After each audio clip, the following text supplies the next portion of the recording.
4,000 Weeks of Life, a time management book that doesn't teach you about time management. 4,000 Weeks, Time Management for Mortals is a book published in 2021 by British author and journalist Oliver Burke Eeman. The book offers a unique perspective on time management and meaning in life, as well as practical advice to help readers cope with the time pressures of everyday life. The title of 4,000 Weeks comes from a thought-provoking fact: the average life expectancy of a person is about 80 years, which translates to about 4,000 weeks. With this figure, Oliver Burke Eeman reminds us that time is a limited resource that we should cherish and utilize more effectively. In this book, Burke Eeman critiques traditional time management methods, arguing that optimizing productivity and striving for perfection often leads to stress and anxiety. Instead, he proposes a more practical and forgiving approach, encouraging readers to accept life's uncertainties and limitations, and to learn to adapt and run a meaningful life. In his book, Burke Eeman explores a variety of time-related topics, including procrastination, anxiety, setting goals, making choices, managing priorities, and more. Through personal stories, practical tips, and in-depth research, he offers a more balanced and satisfying approach to time management, helping readers find their focus and values and invest their time in the things that really matter. This book differs from traditional time management books by focusing more on an individual's emotions, relationships, and meaning in life. Burke Eeman reminds readers that time management is not just about efficiency and productivity, but about living a meaningful and fulfilling life. Burke Eeman often writes columns in newspapers and magazines to teach people how to become a time management guru, and he also enjoys studying productivity techniques and sharing them with other readers in his columns after trying them himself. However, he began to feel more and more guilty because no matter how well he managed his time, he realized that there were always more things to do. The faster you do something, the faster the next thing pops up. Most people nowadays feel that they do not have enough time.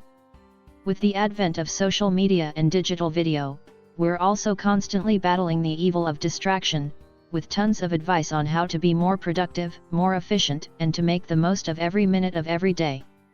But these techniques often cause us to become more and more anxious, trying to speed things up again and again, and in the end, we end up getting farther and farther away from the most meaningful things in life. We often forget that even if we live to be 80 years old, there are only 4,000 weeks in our lives. Since time is already running out, how should we experience these 4,000 short weeks of life? This is what his book explores. Emphasizing the concept of limited time, and incorporating first-person reporting, philosophical historical ramblings, wisdom literature, and psychology, he suggests that much of what we imagine about time is not an immutable fact, but rather a choice. When we relax a bit and don't think of ourselves as too important, life has no real meaning, but we can live a happier life. We only get one life, it's all about how we utilize it.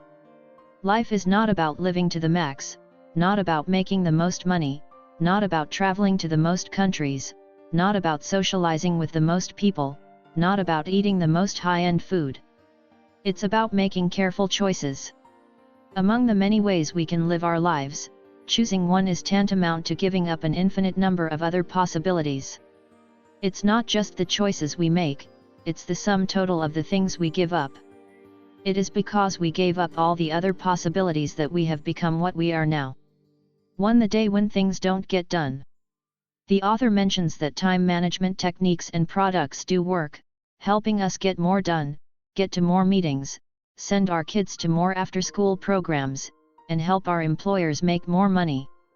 But the paradox of it all is that after all this success, all we get out of it is feeling busier, more anxious, and in some ways, emptier.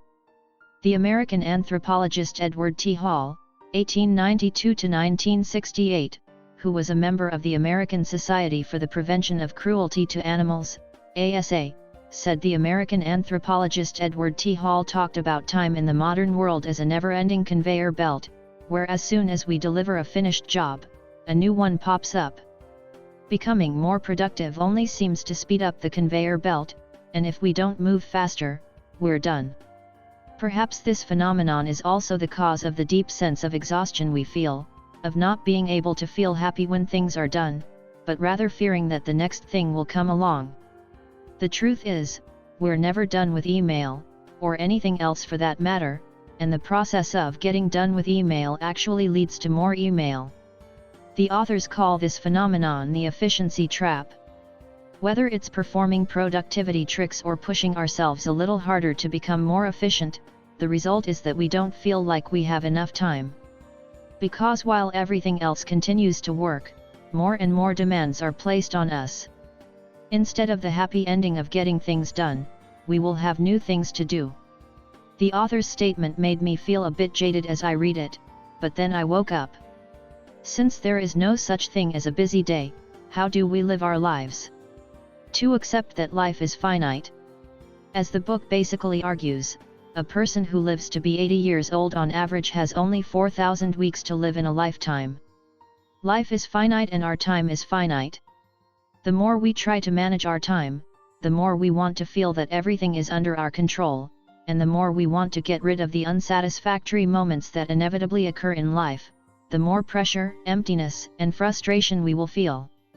On the contrary, the more we are able to face the limitations of life and the time constraints of life, and the more we find ways to work with them rather than against them, the more productive, meaningful, and joyful our lives will be. The author cautions, once you truly understand that missing out on the vast majority of the world's experiences is a foregone conclusion, then the fact that there are so many things yet to be experienced won't be a problem anymore. The most important thing is to be truly passionate about the things we choose to actually do, and to feel them to the fullest. That way, we won't be ashamed of the choices we've given up, the choices we can't possibly experience in our lifetime. 3. Learn to procrastinate effectively. Since we have a limited life, procrastination is a must. We can't possibly do every single thing we have to do. We can't learn every interesting skill. We can't visit every corner of the world.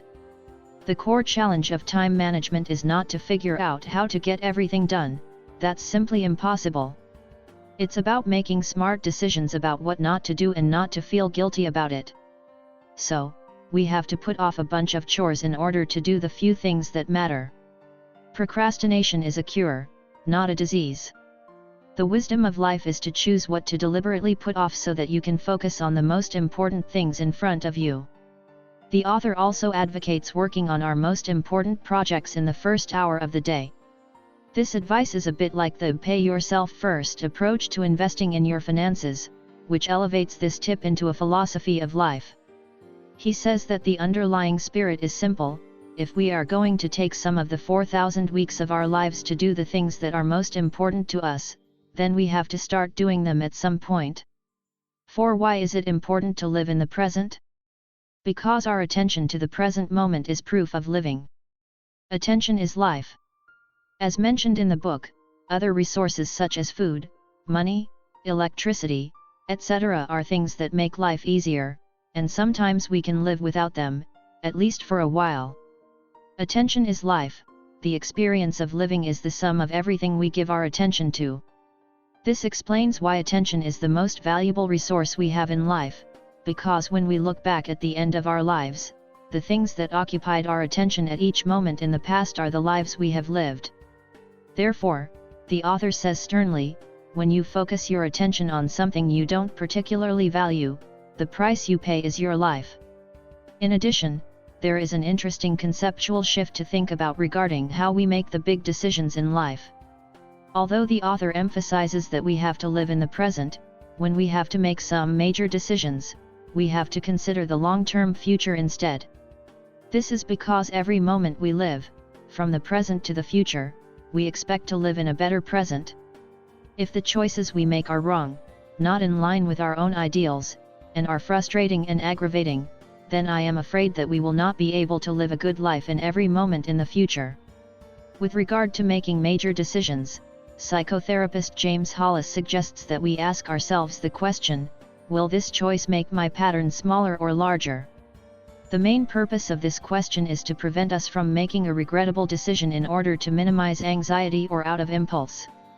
Will staying in a relationship or continuing to do a job give us the challenge to continue to grow? Bigger picture, or will our souls wither with each passing day? Smaller picture. What do we really want to do with our time? Keep your eye on the big picture. 5. Leisure is an end in itself. Since the Industrial Revolution, work has become the center of attention in people's lives. The time of the day has been divided into work and non-work time. Although many people say they want to get enough leisure time, subconsciously they think that leisure is just a chance to regain their energy and spirit in order to continue doing more work. People don't want to waste any of their leisure time, and even the time that is meant for relaxation is used for learning and knowledge. Don't think of utilizing your time when you are relaxing. Instead, experience the fun of relaxation with the attitude of wasting time, which is the real rest. Leisure should not be a means to an end, it is an end in itself. Leisure is an end in itself. When you want to take a break, you should seriously waste your time instead of using it as a way to increase your productivity. 6. Patience is a modern superpower. Many people complain that they don't have time to read and often ask how to read faster. The authors point out that the problem is not that we are too busy or too easily distracted, but that we are unwilling to accept that the activity of reading has its own rhythm. When we start swallowing things whole, the reading experience loses its meaning. It's not about how fast you read, it's about how much you understand. Only when we are not in a hurry to finish the difficult book, how much time we need, how much time we spend, reading will become a kind of enjoyment. When we give up finding quick fixes, when we no longer run away from the pain, we can embrace the joy of reading. The ideal reading speed is to read for as long as it takes. Patience is our best friend.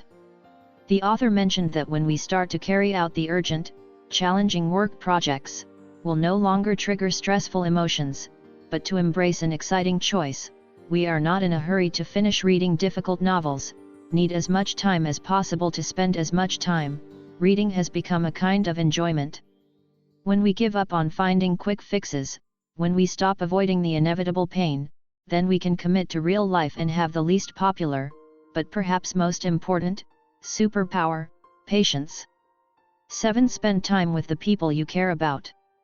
The value of time comes not simply from how much of it you have, but how much of it you can spend with the people you love the most. How much of the value of time comes not from the sheer quantity you have, but from whether you are in sync with the people you care about most. The author mentions that any good or better idea has to bow down in front of reality. We are all human beings, we have ideals too, but they are nothing in front of hunger. When you are in the doldrums, don't talk about ideals, because no one wants to hear it. You first get yourself well. There are many ways to do it. The simplest one you will understand, is that you first earn money, first let yourself live a good life. We are not without ideals, but in the face of reality, ideals are nothing. To put it bluntly, this is the pragmatic perspective difference. Time management, or the concept of time, that is a concept given to us by others. We don't talk about the virtual, we want to solve the problem, and solving the problem in front of us is time management. In conclusion, 4,000 Weeks, Time Management for Mortals is a book by Oliver Burke Eeman that explores the theme of time management and the meaning of life. The book offers practical advice and insights to help readers better cope with time pressure and find balance and fulfillment. If you are interested in time management and personal growth, this book may provide you with valuable insight and inspiration.